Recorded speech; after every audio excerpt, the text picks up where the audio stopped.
సైంధవ్ అంటే ఒకటే అన్న క్లియర్ చెప్తున్నా, యాక్షన్ థ్రిల్లర్ మూవీ, అందులో మాత్రం ఎలాంటి డౌట్ లేదు, చాలా బాగుంది. ఫస్ట్ హాఫ్ కోసాలకే ఆ సెంటిమెంట్ అంటే తండ్రి కూతుల మధ్యలో ఉన్న సెంటిమెంట్ నుంచి కట్ చేస్తే సెకండ్ హాఫ్కి వస్తే అన్న ఫుల్ యాక్షన్ మూవీ, ఎక్కడ తగ్గేది లేదు. అందులో కూడా సెకండ్ హాఫ్ కోసాలకే ఆ సెంటిమెంట్ సాంగ్తో పాటు సెంటిమెంట్ సిచ్యువేషన్ కానీ ఆ ఫైట్స్ కానీ అసలు నిజంగా వెంకటేష్ గారిని అయితే ఇంతకుముందు చూసిన వెంకటేష్ వేరే, ఈ వెంకటేష్ గారు వేరే, అసలు అల్టిమేటెడ్ భయ్య. అతను క్యారెక్టర్ వైజ్ అయితే చాలా డిఫరెంట్గా చూపించారు. అలాగే సపోర్ట్ రోల్గా మన ఆర్య గారిని చేయడం అసలు అల్టిమేట్. ఇంకా ఎందుకంటే వెంకటేష్ గారికి సపోర్ట్గా చేయడం, ఆర్య గారి క్యారెక్టర్ వైజ్ వీళ్ళిద్దరు కాంబినేషన్ అయితే చాలా బాగా అనిపించింది, కొత్తగా ఉంది. అలాగే చిన్న పాప క్యారెక్టర్ వైజ్ ఇంకా అంటే సినిమాకి ప్లస్ ఏంటంటే ఆ చిన్న పాప క్యారెక్టర్ వైజ్గా తన యాక్టింగ్ కూడా చాలా ప్లస్ అనుకోవచ్చు. మెయిన్ భయ్య విలన్ మనోడు తడిబట్టతో గొంతుకోస్తా అన్న డైలాగ్ చూపించినట్టుంది నాకైతే సినిమాలో. చాలా డిఫరెంట్గా ఉంది. ఆ వే ఆఫ్ టాకింగ్ కానీ ఆ బ్యాక్గ్రౌండ్ మ్యూజిక్ కానీ ఆర్ఆర్ కానీ సూపర్. అసలు సినిమా మాత్రం ఒకటే చెప్తున్నా, సైంధవ్ అంటే ఒకటే మ్యాటర్, యాక్షన్ థ్రిల్లర్ మూవీ, ప్రతి ఒక్కరు ఎంజాయ్ చేస్తారు. అలాగే ఫ్యామిలీ లేడీస్కి అయితే ఒకటి చెప్పాలనుకుంటున్నాను, మీరైతే రానా నాయుడు చూసి చాలామంది బ్యాడ్గా అనుకున్నారు కదా, ఈ సినిమాతో మాత్రం కంబ్యాక్ అనుకోవచ్చు వెంకటేష్ గారు. ఎందుకంటే ప్రతి ఒక్కరు కనెక్ట్ అయిపోద్ది ఈ సైంధవ్ అనే మూవీ, ఎవరికి ఎలాంటి డిస్టర్బ్ అనేది ఉండదు, ప్రతి ఒక్కరు చూసి ఎంజాయ్ చేస్తారు. కానీ వెంకటేష్ గారి నుంచి అయితే ఫన్ అయితే మనం ఎక్స్పెక్ట్ అయితే చేయొద్దు. ఈ సినిమాలో బాగుందన్న సినిమా మొత్తం ఓవరాల్ సూపర్. టైలర్స్ ఒక్కలోనే అసలుకి రైటింగ్ అనేది బాగాలేదు, అసలుకి స్టోరీ అనేది చాలా కొద్దిగా డిసప్పాయింట్ అయినా. ఎందుకు ఇట్లా చేసిండో నాకు ఇప్పుడు అదని, ఒక ఆయన శైలేష్ కొలను కాదు సైకో అనుకొని మనమైతే అనుకోవాలా. మామ అయితే మంచి యాక్టింగ్ కానీ చాలా బాగుంది, ఎందుకంటే ఆయన ఎమోషన్ సీన్స్ కానీ ఫైటింగ్ యాక్షన్ సీన్స్ అనేది చాలా సూపర్ చేసినారు, ఫన్నీగా. ఇంకా కొద్దిగా బాగా క్యారెక్టర్ అనిపించింది నవదీప్ అని, విలన్ క్యారెక్టర్ ఉంటాడు, వాడు కొద్దిగా కామెడీ చేసిండు మంచిగా. అంటే కొన్ని హిందీలో మాట్లాడి తెలుగులో అన్నప్పుడు ఆ కామెడీ ఉండేవి, అవి ఒకటి బాగుండేవి, మిగతా అంత అనిపించలేదన్న. ఇంకోటి టూరిస్ట్ ప్లేస్లో బెడ్ ఉంది అనే సీన్ బాగుంది, ఇంకో గన్ను ఈడ నోట్లో పెట్టి కాల్ చేసే సీను అది కూడా చాలా. డైలాగ్స్ అయితే బాగున్నాయి అన్న, డైలాగ్స్ అరే నా తలలు తీసుకోవడానికి వచ్చినారా, ఫస్ట్ మీ తలలు ఉండాలని, అది బాగుండేవి. Background music last emotion scene అయితే బాగుంది. ఇంకా మిగతా కొన్ని ఫైట్ సీన్స్ ఎందుకు వచ్చినాయి, ఎందుకు పెట్టినారా, అయిపోయిందిరా సినిమా ఫస్ట్ హాఫ్లో అనుకున్నప్పుడు సెకండ్ హాఫ్ మొత్తం సాగదీస్తామంట, కొద్దిగా లాగా అనిపిస్తుంది అన్న. సైకో సైంధవ్ సినిమా అయితే నాకు నచ్చిందన్న.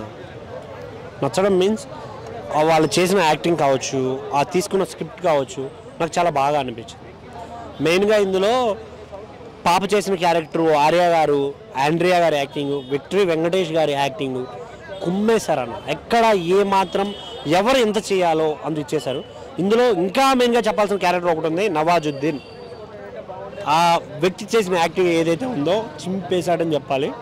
ఇందులో ఉన్న సీక్వెన్సెస్ అన్ని ఫైట్ సీన్స్ ఊర్ర మాస్ ఆడియన్స్కి అయితే ఇది కదా మనకు కావాలి, మాస్ మామ మాస్ వెంకీ మామ నుంచి కోరుకుంది ఇది కదా అనిపిస్తుంది.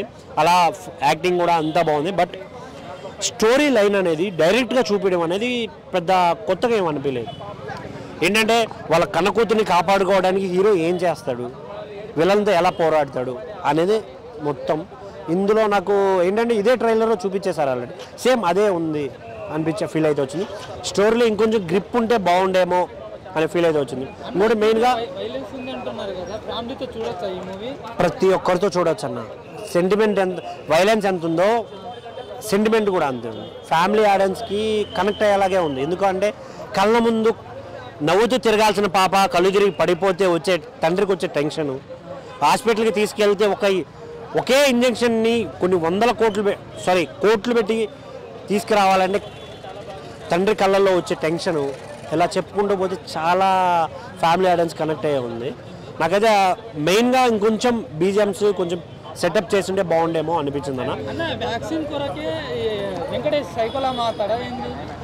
అన్న. స్టోరీ చెప్పేయకూడదే, స్టోరీ చెప్పే ఉద్దేశం నాకు లేదు. బట్ సినిమా మాత్రం మస్ట్ అండ్ షుడ్గా చూడండి. ఎందుకంటే ఒక తండ్రి కూతురు బాండింగ్ అనేది చాలా ప్యూర్ ఉంటుంది, అందరికీ తెలిసిన విషయమే.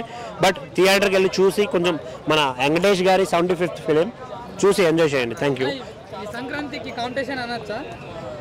కాంపిటీషన్ అని అనలేను, ఈ సంక్రాంతి మన హనుమయ్యదే, అస్సలు తగ్గేదే లేదు. ఆయన తేజ చెప్పిన విధంలో అయితే తగ్గేదే లేదు. సైంధవ్ సినిమా అయితే ఒక మంచి పవర్ఫుల్ యాక్షన్ థ్రిల్లింగ్ సినిమా అన్న. సినిమా వేరే లెవెల్ అనిపించింది నాకు, చాలా అంటే చాలా బాగుంది అన్న సినిమా. కానీ ఒకటి తగ్గిందన్న, అంటే ఒక మంచి సంక్రాంతికి సినిమా అంటే ఎలా ఆటలు పాటలు డ్యాన్స్ ఎంటర్టైన్మెంట్ ఎంజాయ్ ఇవన్నీ అనుకుంటాం, కానీ ఈ సినిమాలో మాత్రం అవన్నీ లేవు. ఓన్లీ యాక్షన్స్ కానీ ఫైటింగ్స్ కానీ ఒక్కటే ఉందన్న. ఫైటింగ్స్ కూడా కొన్ని రియలిస్టిక్గా అనిపించినాయి, కొన్ని సర్కాస్టిక్గా అనిపించినాయి. లైక్ అంటే బుల్లెట్ ఇక్కడ నుంచి పెడితే కింద నుంచి రావడం ఏందన్న. ఎంత డైరెక్టర్ పేరు సైకో అయితే, హీరో క్యారెక్టర్ పేరు సైకో అయితే ఇలా సైకో సినిమా తీస్తారా అన్న. కానీ ఒక మంచి మెసేజ్ ఇచ్చిందన్న. అంటే వెంకీ మామ నుంచి ఒక మంచి మెసేజ్ వచ్చిన సినిమా అన్న ఇదైతే. అంటే ఇప్పుడున్న యూత్ కానీ జనరేషన్ కానీ అందరూ డ్రగ్స్, మాఫియా, గన్స్ వీటి సైడ్కే వెళ్ళకుండా చదువుకోండి, ఫస్ట్ చదువుకోవడం మాత్రమే అనేది ఒక మంచి మెసేజ్ ఇచ్చారు. నచ్చిందన్న ఓవరాల్గా. కానీ సంక్రాంతికి వచ్చే సినిమా మాత్రం కాదన్న ఇది. ఒకటి చిన్నోడు కన్నా పెద్దోడు బాగా చేసిన సినిమా. లాస్ట్ హాఫ్ అన్ అవర్ మిగిలితే ఏం నచ్చలేదన్న సినిమాలో. లాస్ట్ హాఫ్ అన్ అవర్ కోసం సినిమాకి రావాల్సి వస్తుంది అంతే. Only one time watchable. Performance ఎలా ఉన్నాయి అన్న? పర్ఫార్మెన్స్ అయితే వేరే లెవెల్. సిద్దికి అన్న పర్ఫార్మెన్స్ అయినా, విలన్ ఆయన పేరు సడన్గా గుర్తుకొస్తుంది, విలన్ అన్న పర్ఫార్మెన్స్ అయినా వేరే. ఆర్యా లుకింగ్ పర్ఫార్మెన్స్ వేరే లెవెల్. ఇంకొక అమ్మాయి సపోర్ట్ ఉన్న వేరే లెవెల్. స్టోరీలో బజ్జీ లేదు, రొటీన్ స్టోరీ. మన వెంకటేష్ గారు, విక్టరీ వెంకటేష్ గారు ఈ సినిమా ఛానల్ తర్వాత పెద్ద బ్లాక్ బస్టర్ మూవీ కొట్టిందని చెప్పొచ్చు. ఎందుకంటే మన ఛానల్ తర్వాత ఒక ఫ్యామిలీ సెంటిమెంట్, ఒక ఫ్యామిలీ కనెక్ట్ అయ్యే సినిమా. ఒక లేడీస్ వెంటనే సంక్రాంతి వచ్చినట్టే కంపల్సరీ వెంకటేష్కి చాలా కనెక్ట్ అయ్యే సినిమా ఇది. ఒక సంక్రాంతి తీసుకోండి, ఒక లక్ష్మి మూవీ తీసుకోండి, ప్రతి మూవీ తీసుకోండి. ఒక లక్ష్మి తీసుకోండి, సంక్రాంతి తీసుకోండి, జయమన తీసుకోండి, రాజా తీసుకోండి. ఇలాంటి సినిమా సంక్రాంతికి వచ్చినాయి కాబట్టి అన్ని బ్లాక్ బస్టర్ కొట్టినాయి. మళ్ళీ 75వ సినిమా మళ్ళీ వచ్చింది మన వెంకటేష్ గారిది. ఈ సినిమా కూడా బ్లాక్ బస్టర్ కొట్టింది. ఎందుకంటే ఒక పాప సెంటిమెంట్ ఉంది, ఒక తండ్రి సెంటిమెంట్ ఉంది. ప్రతి కూతురికి, ప్రతి తండ్రికి ఇది సెంటిమెంట్ సినిమా. ప్రతిదీ నువ్వు ఎంజాయ్ చేస్తావు సినిమా. అంటే నీకు ఎక్కడ బోరం లేదు. సాంగ్స్ తీసుకోండి, ఒక మ్యూజియం తీసుకొని ప్రతిదీ మనం ఎంజాయ్ చేస్తాం. చెప్పండి. చిన్నపిల్ల యాక్టింగ్ ముందుగా చెప్పండి, ఆ పాపకి హ్యాట్సాప్ చెప్పాలి గాయత్రికి. ఎందుకంటే ఒక పెద్ద వెంకటేష్ గారితో అంత పెద్ద ఆర్టిస్ట్ తోటి నటించిందంటే అది మామూలు మాట కాదు. ఆ పాప చేసిన చాలా గ్రేట్ అనుకోవాలి. ఎందుకంటే ఈ ఏజ్లో పాప అంత చిన్న పాప కూడా అంత పెద్ద సీనియర్ ఆర్టిస్ట్ చేసిన చాలా గ్రేట్ అనుకోవాలి. ఇద్దరికి బాగా కనెక్ట్ అయిన సినిమా. మంచిగా నటించి తండ్రి కూతురు. ఆల్రెడీ ఆడియన్స్ మామూలుగా వెంకటేష్ అనగానే ఫ్యామిలీ ఆడియన్స్ రావడానికి ఇబ్బంది పడదు. కానీ ఇందులో ఆల్రెడీ యాక్షన్ పార్ట్ ఎక్కువ ఉంటుంది, వైలెన్స్ ఎక్కువ ఉంటుంది అని అంటుంది కదా. అంటే వైలెన్స్ అంటే నీకు స్టోరీ ఎట్లుందో, కథ ఎట్లుందో దాని తగ్గట్టు ఉంటుంది అన్న. మనం మనం కథను దేన్ని పోల్చుకోవద్దు.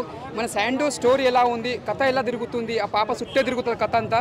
ఆ పాప చుట్టే తిరుగుతుంది. నీకు ఒక స్టోరీ మొత్తం పాప చుట్టే తిరుగుతుంది కాబట్టి మనం దాని తగ్గట్టు సినిమా చూడాలి. అదొకటి సైకో సినిమా అంటారు, సైకో అన్నట్టు కాదు ఈ సినిమా. ఒక పాప కోసం ఉంటుంది సినిమా చూడండి, చాలా బాగుంది. ఇలా విలన్ యాక్టింగ్ చేసిండు, చాలా బాగా చేసిన విలన్. ఆయన ఇచ్చి పడేసిన విలన్ యాక్టింగ్ సూపర్ చేసిండు. ఎందుకంటే మనం సినిమాకి మనం మంచిగా ఉంది, బాగుందని చెప్పాలి. బాగాలేకపోతే బాగాలని చెప్తాం. ఎందుకంటే మంచిగా ఉన్న సినిమా మనం ఎందుకు బాగాలే చెప్తాం. సినిమా మాత్రం చాలా బాగుంది. ఇది ఫ్యామిలీ సెంటిమెంట్, ఫ్యామిలీ కనెక్ట్ అయ్యే సినిమా ఇది. ఈ సంక్రాంతికి అన్న వెంకటేష్ గారు ఇచ్చి పడేసిండు. First Hanuman, second Saindhav, third king Nagarjun. Saindhav అయితే పర్లేదండి. కాకపోతే అంటే ఇది వెంకటేష్ గారికి మంచి ఒక విక్రమ్ టైప్లో పడేది. కొంచెం స్టోరీ కొంచెం వీక్ వల్ల, రైటింగ్ కొంచెం వీక్ వల్ల కొంచెం ప్రాబ్లం అయింది. యాక్చువల్లీ ఏంటంటే ఒకటి 4 స్టార్ రేటింగ్ ఉన్న మూవీ ఇది. వెంకటేష్ గారు అయితే 100% ఎఫర్ట్ ఇచ్చేశారు. ఇప్పుడు గుంటూరు కారంలో మహేష్ బాబు గారు ఎలా ఇచ్చారో అలానే సైంధవ్ కూడా వెంకటేష్ గారు 100% ఇచ్చారు. రైటింగ్ ఇష్యూ వల్ల కొంచెము డ్రాబ్యాక్ అయితే యావరేజ్ ఫిల్క్ లాగా అయింది. లేకపోతే ఒక బ్లాక్ బస్టర్ మూవీ ఇది. వైలెన్స్ ఉంది. ఇప్పుడు యాక్చువల్లీ అంటే ఇది యాక్షన్ థ్రిల్లర్ కాబట్టి వైలెన్స్ అలా చూపెట్టాలి. అంటే యాక్చువల్లీ ఆ సినిమాకు కావాల్సినది వైలెన్స్ ఎక్కువ ఉంటుంది. మనం దాన్ని ఇప్పుడు ఏంటంటే ఇప్పుడు కొన్నిటికి కొన్ని ఉంటాయి అన్నమాట. ఇప్పుడు సినిమాలో డ్రామా ఉంటుంది. ఇప్పుడు కొన్ని జానర్స్లు ఉన్నప్పుడు కొన్ని ఉంటాయి అన్నమాట. ఆ జానర్స్ బట్టి కొన్ని యాక్షన్స్ ఉంటాయి, వైలెన్స్ ఎక్కువ ఉంటుంది, కొన్ని వైలెన్స్ ఉంటుంది, కొన్ని వైలెన్స్ తక్కువ ఉంటుంది, నార్మల్ ఉంటుంది. కానీ ఇది థ్రిల్లర్, యాక్షన్ థ్రిల్లర్ కాబట్టి వైలెన్స్ ఎక్కువ ఉంటుంది సినిమాలో. దాన్ని మనం తక్కువ కొట్టలేము. ఇది ఎందుకంటే రైట్ ఆ జానర్దే అట్లా ఉంటుంది అనమాట.